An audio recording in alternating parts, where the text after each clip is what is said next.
આજ રોજ બિહારની અંદર જે ભારતીય જનતા પાર્ટીની ભવ્ય વિજય થયો છે એ માટે ડીસા શહેર અને તાલુકા દ્વારા એની ધામધૂમથી ફટાકડા ફોડીને ઉજવણી કરવામાં આવી રહી છે।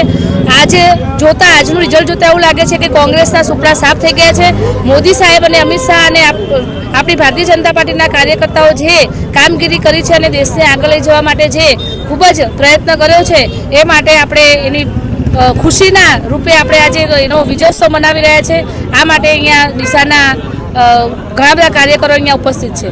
આજે બિહાર વિધાનસભાની ચૂંટણીના જે પરિણામો આવ્યા છે એ પરિણામો બતાવે છે કે બિહારની જનતા છેલ્લા 20 વર્ષથી એનડીએની સરકાર બનાવવા માટે અને દેશના યશસ્વી વડાપ્રધાન માનનીય નરેન્દ્રભાઈના સુશાસન અને વિકાસને મોર મારી છે।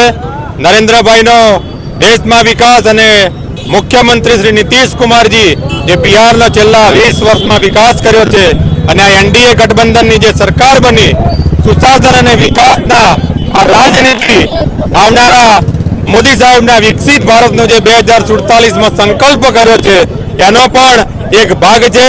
અને આજે ડીસા શહેર ભારતીય જનતા પાર્ટી દ્વારા આ વિજયોત્સવ પાર્ટીના તમામ કાર્યકર્તાઓની હાજરીમાં ફટાકડા ફોડી મોં મીઠું કરી અને આનંદ ઉત્સવ મનાવવામાં આવી રહ્યો છે।